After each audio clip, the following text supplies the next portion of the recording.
ఆశ ఉందయ్యా, నా కోరిక తీర్చయ్యా,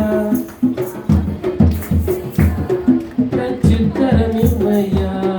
ఒక ఆశ ఉందయ్యా, నా కోరిక తీర్చయ్యా, నా మనవి యేసయ్యా, ప్రత్యుత్తరమివ్వయ్యా.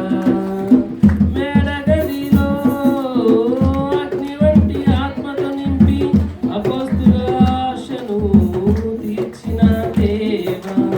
మేడగదిలో అగ్ని వంటి ఆత్మతో నింపి అపోస్తుల ఆశను తీర్చిన దేవా. ఈ తరములలో నీ సేవకే మేము నిలువగా అగ్ని వంటి